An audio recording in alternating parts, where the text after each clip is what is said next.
From the AI Help Center the day before yesterday, age prediction in ChatGPT. This is OpenAI, correct? OpenAI, correct. Yeah. Quote, to help determine whether an account is eligible for the ChatGPT for Teens experience, ChatGPT uses an age prediction system. It looks at different signals linked to your account. For example, it may look at general topics you talk about, the times of day you use ChatGPT, how and when your account is used, and how long your account has existed. Age prediction is an extra safety check. It can identify an account as eligible for the ChatGPT for Teens experience, even if you had already gave your date of birth when you created your account. No system is perfect. Sometimes ChatGPT may get it wrong. If you are 18 or older and were placed in the ChatGPT for Teens experience by mistake, you can verify your age. Yeah. If you do not want the OpenAI to predict your age, you can verify your age with Persona. After you verify, OpenAI will not run age prediction on your account. Gee, but why do I get the idea? Maybe it's the curmudgeonly part of me. Most likely. Why do I get the idea that ChatGPT is actually going to do, well, quite a lousy job of predicting people's ages? Yes, because listen to what it said. After you verify, OpenAI will not run age prediction on your account. The only way to stop being profiled is to do what? Yeah. Identify yourself. Yeah, and understand something. This is not a leaked memo. This is not a whistleblower coming out and saying this stuff. This is the customer service help page from ChatGPT, written in a friendly voice and published by the company on purpose. But then, of course, that brings the obvious question, who's this Persona? I just assumed it was part of OpenAI somehow. Well, let me explain. Again, from the OpenAI help page. Persona is a trusted third-party company OpenAI uses to help verify age. Depending on your country, Persona may ask for one or both of these.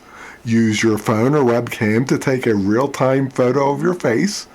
Upload a photo of a government issue ID such as driver's license, passport, or state ID. Persona checks your date of birth and that your selfie matches your ID photo. And for Italy, where the law already bites, if ChatGPT asks you to verify your age, you must complete age verification within 60 days. If you do not complete verification within that time frame, certain features may be disabled until you verify your age. A face, an ID, and a clock. A time limit. And here's the thing. Nobody knocked on your door. Nobody passed a law regarding this morning. A product manager shipped an update, and now a machine decides whether you're grown up based on what time of day you type. And if you can't, you're going to need to prove it. At least that's what they're telling you. What they're really after is the information. Yep, we'll be right back.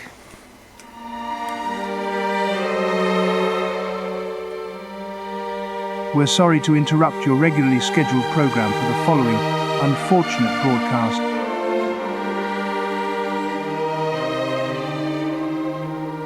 Coming up, a special live broadcast of Stanching Tyranny Radio.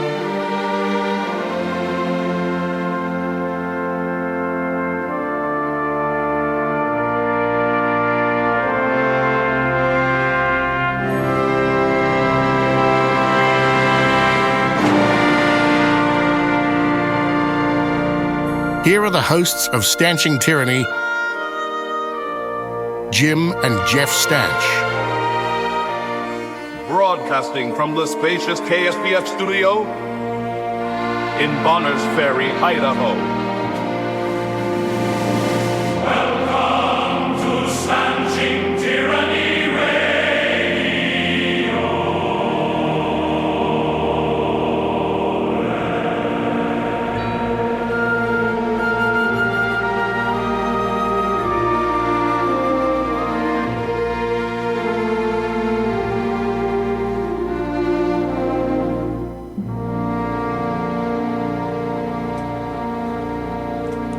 You know, but today, Facebook is hauled into court. Yeah, they're in the hot seat. By 4 district attorneys from 4 states. Yep. And or not attorneys general. Yeah. And it's not only those 4 states, it's like 20-some states are in this case. About half of the union, I would say. And essentially, they're suing Facebook for damaging kids using their platform. Yeah. Now, before anyone gets all excited about what we're saying here, we are for protecting kids. Yeah. But you have to understand what is being done. Right. You have to understand what is being built. You have to understand that it is the parents' job to protect the children. Right.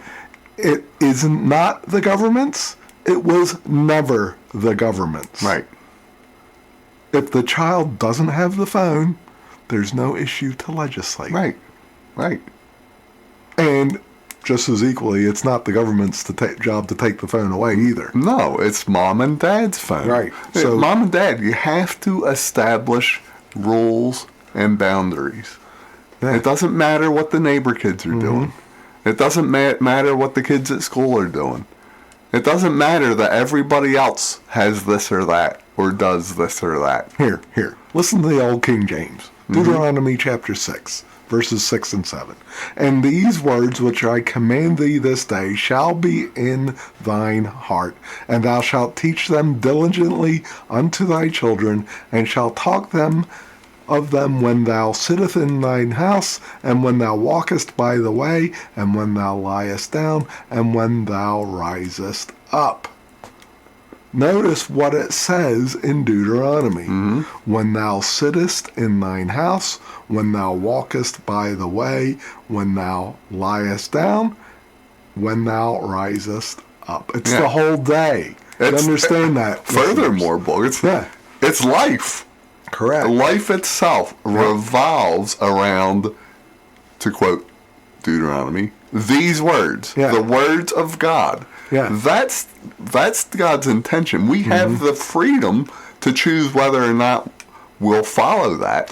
And God is putting it here on the parents to teach them diligently all day long. Right. What have we done with that, Boog? Well, we say, show me, Boog, in that King James Bible where it says, thou shalt not give your child a phone. Right. Well, that's just ridiculous. But what we've further done is it starts even before. We stopped teaching them when we shuffled them off to public school. Well, absolutely. Right? Yeah, because where does it say in the King James Bible or any other Bible, thou shalt send your children to a government-run public school? Yeah. It doesn't say that. It's the parents' responsibility to do that. So what's happening now, right? We took the middle section out of Deuteronomy 6, verses 6 and 7, right? When thou risest up, right? Sitteth in thine house. Well, they're not sitting in the house anymore. They're sitting in the public school. Yeah. Right? Now, guess what? The phone is filling the rest of the void. Yeah, that's right. We're told to teach them diligently. And then we're told when.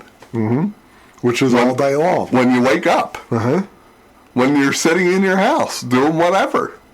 When you're walking by the way. When you're lying down again. It's It's life itself. Again, it revolves around the Word of God. Every decision that we make should be influenced by the Word of God. That's God's intent. That's God's desire for us. He wants only what's best for us. And to use that to teach our children. Right. But what have we done? We've forsaken it. We've given it up. Yeah. We've turned the responsibility to someone else. And we've left that area of life empty. And guess what's filled it? Right. An electronic device. Whatever it might be. That's dangerous. It is. The void's got to be filled with something. It always will be filled with something. And we're at the point where we're letting the culture, the society, decide what it is that void will be filled with. And so we have this system. Again, we're not saying don't protect kids. We're saying the responsibility is put on the wrong entity. But look, the smartphone came out around 2009, if I remember right, for the iPhone, right? And look what has happened since then. These steps toward the system that's being built. And you have rung number one, the ladder up to the system. Yeah. The porn sites check ID. I remember that. Do we think kids should use porn sites? No, of course we don't. not. Right. But again, if they don't have a device, they can't. If they have parents that are monitoring and disabling and doing all the things that they should, they can't. Yeah. Right? Yeah. 25 states enforce it, right? And they're able to. The Supreme Court upheld it. Yeah. Rung number two, any site with explicit content checks ID. This is the Screens Act. I think that's the current bill in the Senate, Then right? they're working on it. It's not passed yet, but they're working on it. Yeah. It requires nearly any service hosting even a single piece of sexually explicit content to verify the age of its users. This would touch Netflix, Reddit, Discord, probably YouTube, Instagram. I would think all of them, I would think it would touch all of them. Again, listeners, what are we saying here? Are we saying that we shouldn't have these kind of protections? No, we're not saying that. What we are saying is we should have never got to the point where we needed the government to do these things. Right. Because as parents, we would have been able to say, well, no, we really don't need that because we've done a great job of protecting our own kids by not letting them have access to that smut. Can you imagine in 1776 telling a new American that the government was going to reach into their family and tell them how they should govern their kids? The parents would be mortified. And they would say, how dare you, government, enter into my home, my private dwelling, and tell me how to raise my children. I have a Bible for that. That's what would have happened. That's what would have happened. And look up the term tar and feather. Yeah. Because that's probably what would have happened. The next rung, App Store ID checks. 4 states have the App Store Accountability Act: Utah, Texas, Louisiana, California. Texas's took effect this year, and it's actually the only one in force right now. Oh, but it's a rung. The next rung is Operating System checks ID. In California, Boog, they require operating system providers to collect a birth date indication at device account setup. Wow, is and that pass right? an age signal to any app that asks. Wow. And Colorado is working on a full operating system level verification. Wow. And number 5, of course, is We where just we are read it. now. Yeah. The machine guesses at what your age you are, and then you have to verify in order to opt out. Yeah, that's right. Well, again, I hate to be curmudgeonly, except I really don't. Right. It's just that, I just get suspicious. Mm-hmm. Doesn't it seem to me that perhaps the first rung was built on the ladder way back in 1913? Yeah. Is that possible? It's possible. Maybe a little before that, right? And what does this ladder do? Well, it does a couple things. It goes over top of the Bible and the Constitution. Right. And it seeks actually to reach God. It's like a Tower of Babel in and of itself, is it not? Well, yeah, it's the establishment of the administrative state, and Woodrow Wilson was a big fan of this. He learned it from the Germans. The expert class. Otto von Bismarck. Bismarck. The priesthood of the anointed. Yep. Anointed by government. And we Americans bought it hook, line, and sinker. Every one of these rungs we just talked about is climbed for a reason, right, that a decent person would say, well, kids shouldn't have access to porn. Kids shouldn't have access to explicit content. Apps, there's inappropriate apps. They shouldn't have access to that. A reasonable person would agree. We need to protect children. We agree with that. Yeah. The question is how. Right. How do we do it effectively? Well, let's talk about the Screen Act, because that's in the works right now. Yeah. It's Senate Bill 737 called the Screen Act. Here's the verbiage right from the bill.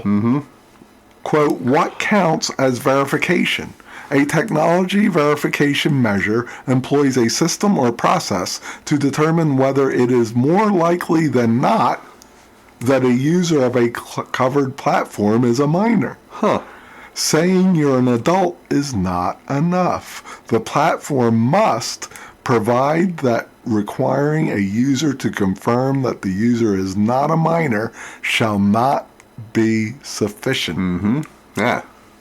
It's even got a VPN clause. Yeah. VPN's a virtual private network. Basically, it's a level of anonymity. And that's the word right there. And they're valuable. We use them. Yeah. And here's why they're valuable.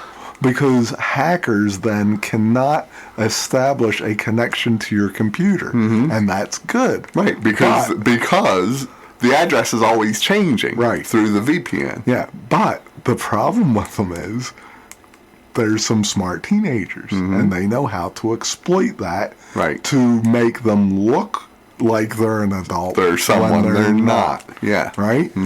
There's a VPN clause that says that they must subject the Internet Protocol addresses, including known virtual proxy network IP addresses, which is what the VPNs use, of all users of a covered platform to the technology verification measure. In other words, if you use a VPN to protect your system, your computer network, your computer itself from hackers, and you use whatever websites, you're going to need to prove your identity. Yeah, because via this bill, the platforms will know these virtual proxy network addresses.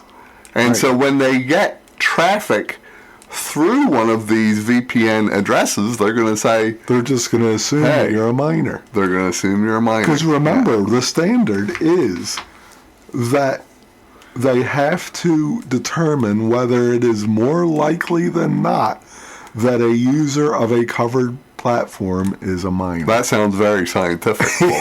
Yeah. More likely. Chances are, That's the statistical profiling being written into this law, the Screen Act. And it's the same mechanism that OpenAI shipped. It's the same mechanism. Right. They're the same machine.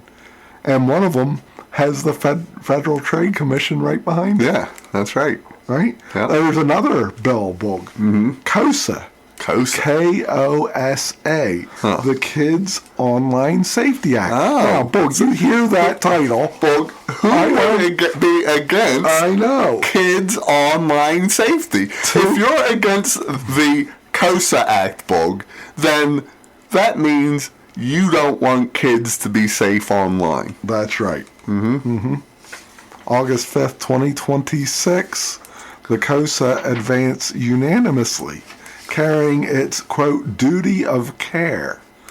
Platforms must take reasonable steps to protect minors from content that could harm their well-being. Well, there we go with the scientific language again, Boog. Yep. Must take reasonable steps. Yep. Very scientific. Now, understand, again, the Screen Act hasn't passed, right? It got the votes 15-13, and it died on quorum. It wasn't defeated, but it wasn't rejected. There just weren't enough senators in the room. So they'll vote on it again when they have the quorum, right? It didn't lose. It's back on the on-deck circle. Right. That's Right. that's baseball, Bogan. Oh. That's how that's... Is that like being in the end zone? That's kind of The how field goal That's area? kind of how that sports Within ball... 10 yards. That's kind of how that... On the baseball field. That's kind of how the sports ball works. Yeah. Now, on KOSA's duty of care, right? Again, our objection isn't that not to protect the kids. No. Right? No. It's a vague standard. Right. So you have the standard today. Again, it's the duty of care is that platforms must take reasonable steps to protect minors from content that could harm their well-being. Right. So is that specific? Again, well, who defines reasonable? Is it the librarian who says that, well, children ought to have access to these LGBTQ plus IA books because it's educational material? And if they're not exposed to it, it harms their well-being. Right. Is that who's going to decide what is reasonable? Here, I'll tell you this. What if you have a website that uses biblical evidence to say that homosexuality is a sin? Well, that could be defined as not reasonable, right? That could harm a child's well-being. And so, listeners, what happens when these commie loons get into power? What happens? When the control grid is established by well-meaning people, by reasonable people who agree with us that we should protect kids.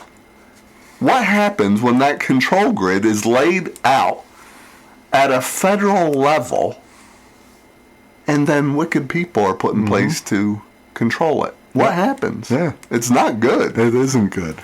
It isn't good. It can be a weapon, and it's not safe. Right. But who wrote this, right? Yeah. Well, Who wrote the bill, you mean? Let's follow the money, shall we, Bo? Well, And the that's people. always how you sniff it out, isn't it? Yep. There's a investigative outlet called Effort, Effort, okay. covered by Reclaim the Net.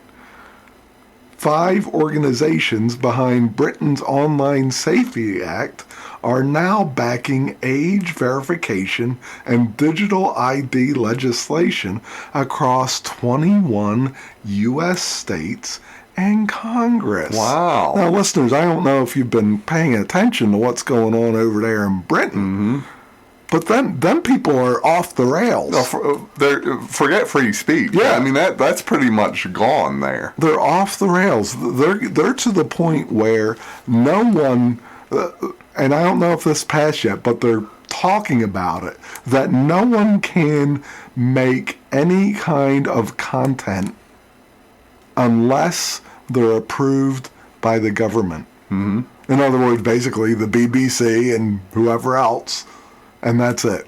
So who are these 5 organizations behind Britain's Online Safety Act? Well, you got the 5 Rights Foundation, which is a British non-governmental organization chaired by Baroness Beban Kidron. Baroness, Bug. Well, Bug, if you're going to have somebody had something, it may as well be a baron. Yes.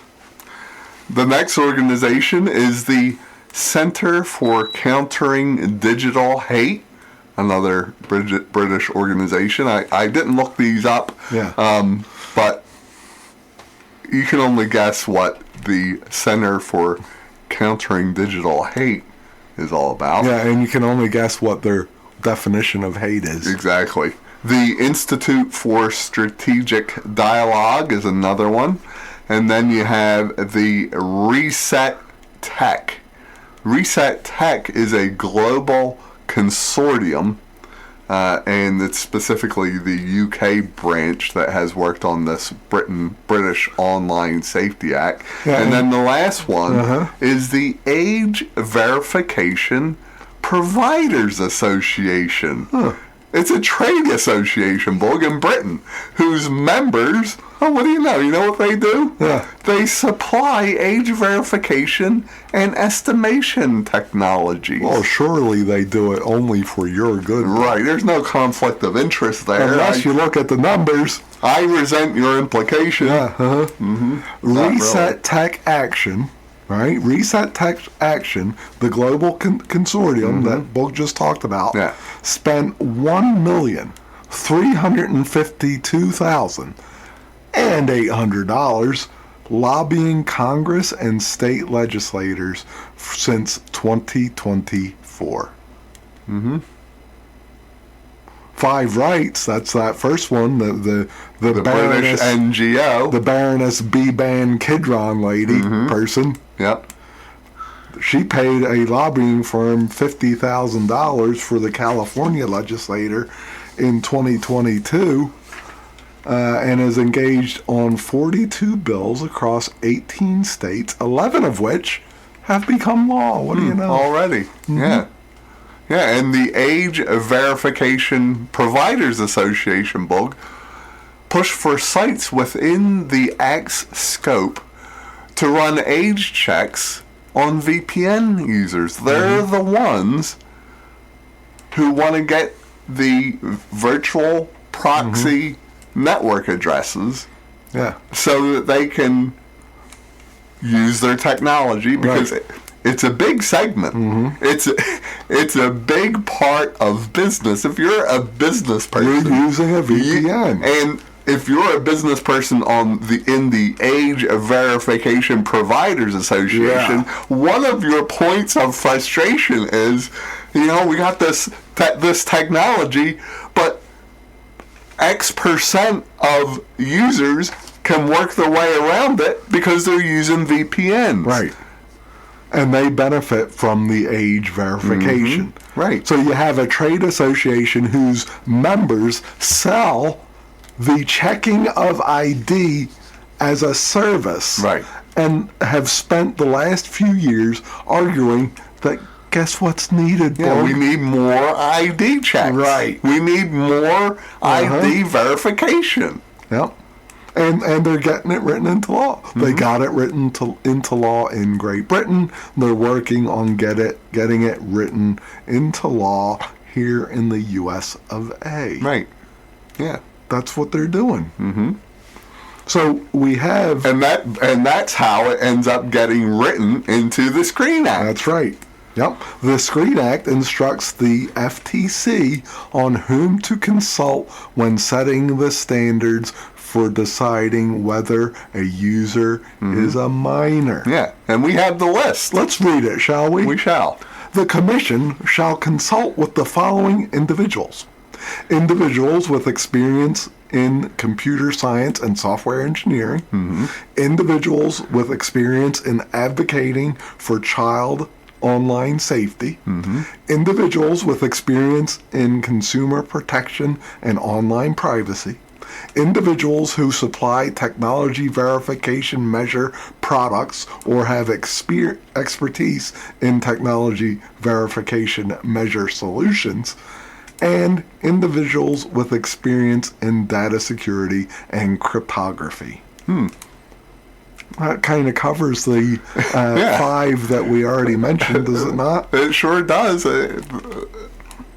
That's pretty much all of them right there. Yeah. That would leave out the, just the concerned parent or whatever. It's all angled toward business, toward money. And this is the way it works. We have numerous cases and examples of this. Back in 1997, between 1997 and 2002, a guy named Rosati, he was a IRS commissioner. He owned stock in a firm bidding on IRS contracts. Mm-hmm. And guess what?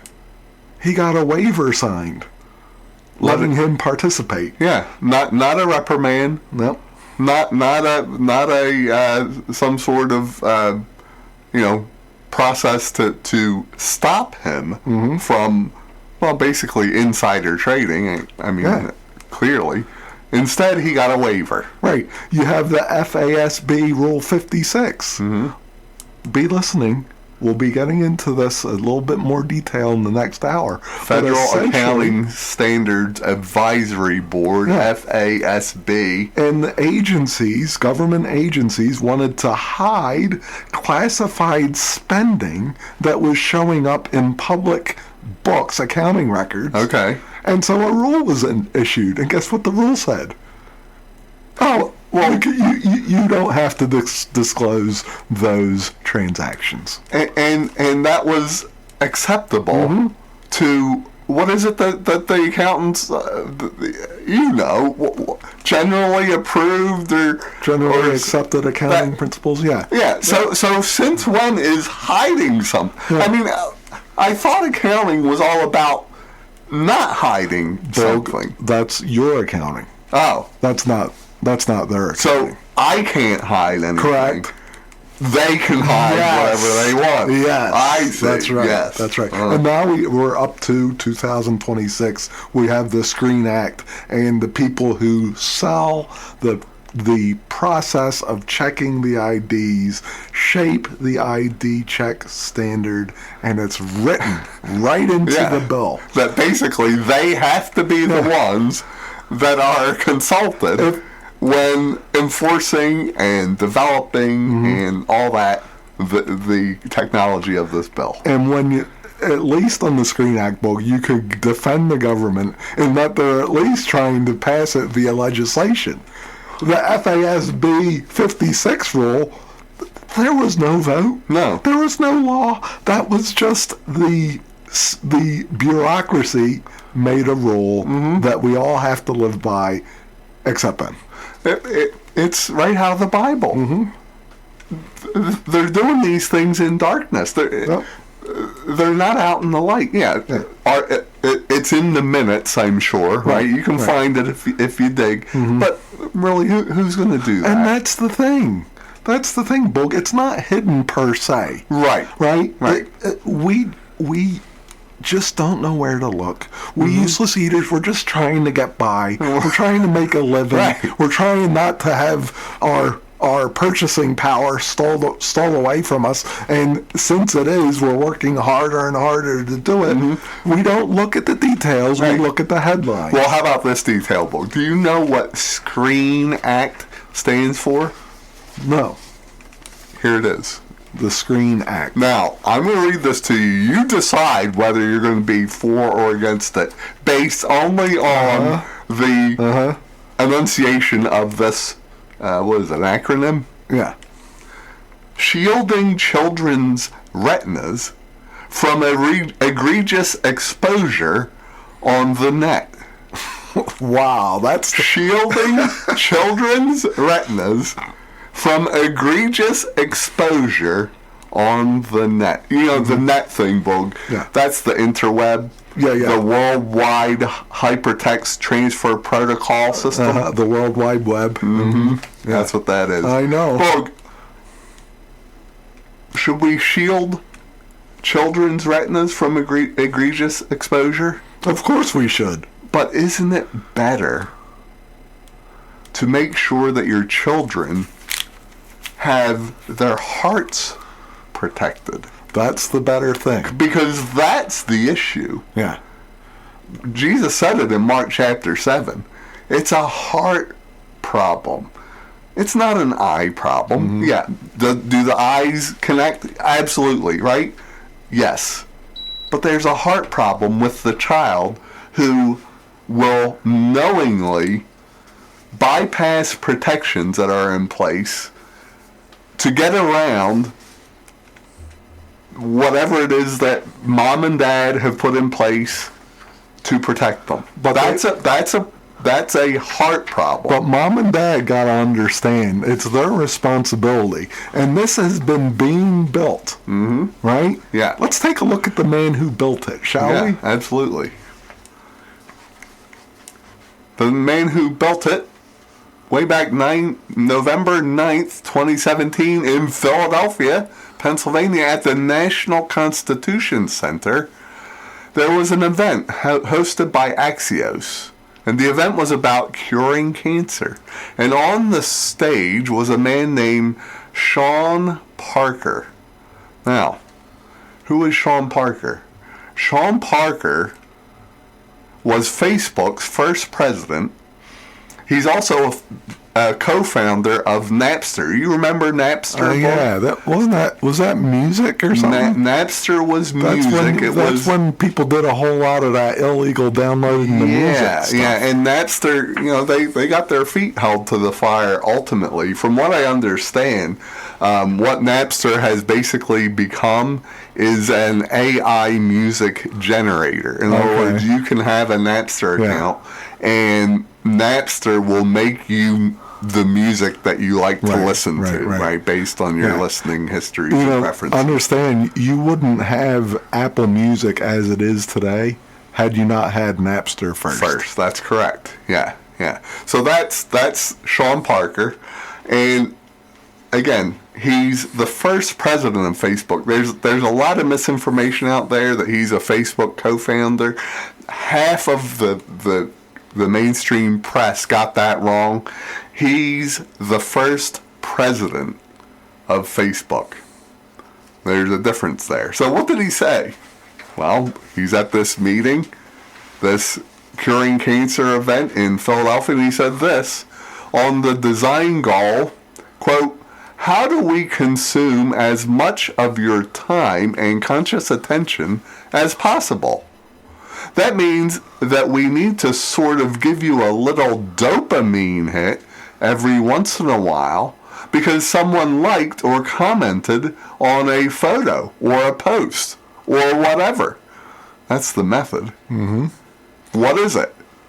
He said this: "It's exactly the kind of thing that a hacker like myself would come up with because you're exploiting a vulnerability in human psychology." Exploiting. Yeah. Yep. And the thing is, they knew. Yeah. He said, quote, "It's me, it's Mark," speaking of Zuckerberg, "it's Kevin Styrum on Instagram, it's all these people understood this consciously, and we did it anyway." And then he said, "God only knows what it's doing to our children's brains." Wow. That's what he said. Yep. Sean Parker. I'm certain that these quotes are going to come out in this trial that's going on in California. As well they should. Because later on he says this. He says this from Sean Parker, same event. This is what he says: "Because I'm a billionaire, I'm going to have access to better health care. So I'm going to be like 160, and I'm going to be part of this like class of immortal overlords." This is what he said in one meeting, in one event venue, and he told the room that he's helping to build a machine to exploit a vulnerability in human psychology, and he said that God only knows what it's going to do to our children, and that he expects to live to 160 as one of a class of immortal overlords. Yeah. What is that? What is it, listeners? I mean, Now understand, this event was about cancer. It really wasn't about Facebook. He's just speaking off the cuff. Yeah. But he's saying an awful lot of things that we could very well interpret as a warning. Yeah. We should have taken it seriously when he said those things, right? He's not a supervillain. It's just we captured this monologue, and essentially he was confessing as to what was being done, and then said, well, we're going to do it anyway, and we're going to benefit from it. That's what he said. So we should consider it a warning, if anything. That's the frame we should put it in, because even if he was talking about, I don't know, the healthcare system, the insurance system, the way it runs right now, and the overlords involved, because there was a slight hint of objection in his comments. Yeah, but then he was willing to push those aside. Right. Because the point is, again, what did he say? We can put it into a different context and make the best out of it, and perhaps we should, right? Give him the benefit of the doubt. But he still used the term overlords. Immortal overlords. Yeah. Yep. That's scary. It is. It is. And when he said we did it anyway, they knew what they were doing. They knew that they were exploiting human psychology. They knew specifically that they were doing it to children. Yeah. And they did it anyway. Yeah. That was his words. Yep. Now, there's some people who are going to listen to what we're talking about, and they're going to say that this is the mark of the beast. It's not the mark of the beast. Now, is it building towards that? Oh yeah, no doubt about that. Yeah, but let's remember what Revelation. Can I read that? Revelation chapter 13 here. 16 and 17. No, I'm going to turn back to verse 11. And I beheld another beast coming up out of the earth, and he had two horns like a lamb, and he spoke as a dragon. And he exerciseth all the power of the first beast before him, and causeth the earth and them which dwell therein to worship the first beast, whose deadly wound was healed. And he doeth great wonders, so that he maketh fire come down from heaven on the earth in the sight of men, and deceiveth them that dwell on the earth by the means of those miracles which he had power to do in the sight of the beast, saying to them that dwell on the earth that they should make an image to the beast, which had the wound by a sword and did live. And he had power to give life to the image of the beast, that the image of the beast should both speak and cause that as many as would not worship the image of the beast should be killed. And he caused all, both small and great, rich and poor, free and bond, to receive a mark in their right hand or in their foreheads, and that no man might buy or sell save he had the mark, or the name of the beast, or the number of his name. Yeah.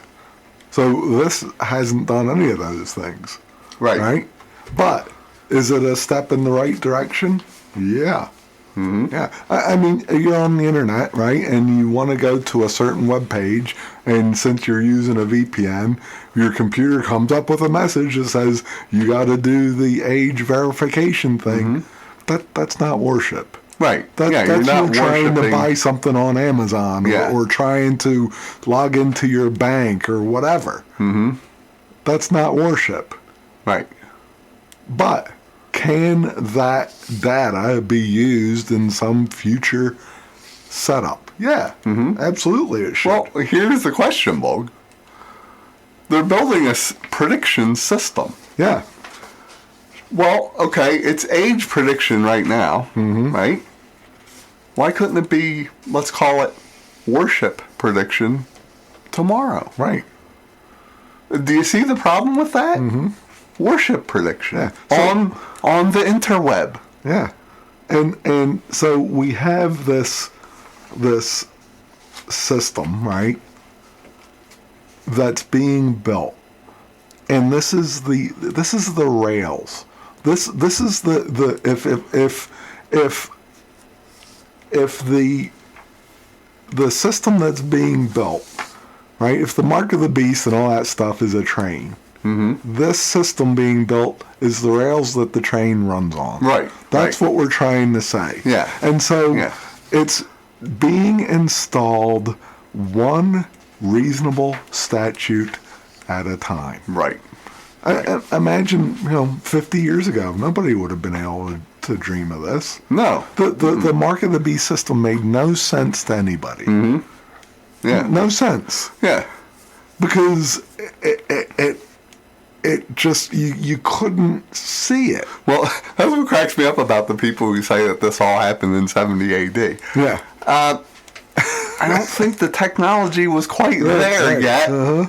I mean, what we're talking about, again, is an enforceable, real-time check on whether or not a person in that moment is allowed to do this or that, whatever it is. Yeah. Right? And so that cannot buy or sell. It's not here. Right. But we can certainly see how it could morph into that. Right. Right? Yeah. And so that question that's been asked for 1,000 years about how would this work, just got its answer on the help page from OpenAI. Mm-hmm. Yeah. But the problem is there's an empty chair at the table, right? Because look at the Screen Act's own findings section, right, where it explains why it must exist. It says this, quote, additionally, Pew Research has revealed studies showing that only 39% of parents use blocking or filtering software for their minors' online activities, meaning that 61% of children only have restrictions on their internet access when they are at school or at a library. Congress ran the numbers on American parents, found out 6 out of 10 are doing nothing, and concluded, therefore, every adult in the U.S. needs to show their ID. That's what happened. Do you hear the problem there? What they're saying is that public schools and libraries are doing a better job than you are. Mm-hmm. Yep. That's not good, and that's not a compliment. And this is coming into many other facets. Think about the Cars book. I don't know if people are aware of this. Yeah. But I think it's next model year. Mm-hmm. There will be systems in new cars that will monitor you and determine whether you are fit to drive. Right. Now, and on the surface, that might sound reasonable. Right. But what if you don't drink alcohol? What if you don't smoke the marijuana weed or do the fentanyl? These, from what I understand, again, it's going to be predictive. Right. Predictive. And if you disagree, that's okay. Just blow into this little tube here so that we can verify. Right. Right? Right. And when you do that, guess what you're doing? You're training the algorithm. Oh, and you think you're going to have your passenger blow into it because he or she hasn't drunk? No. Don't worry. Your DNA was in the moisture that you blew into that tube. They know. They know who it was. Yeah. They know who's driving. They already, while we were speaking, matched it with your driver's license. Mm-hmm. They know. They're figuring it all out. Something is being built before our eyes and behind the screens of our phones, our tablets, our computers, our dashboards. So understand something. They have the same diagnosis that we do. right? Yeah. That we should protect our kids. Absolutely. There's a lot of bad stuff out there. Right? Yes, right. But they wrote a different prescription. Yeah. Because the only tool that they have is the law. Mm-hmm.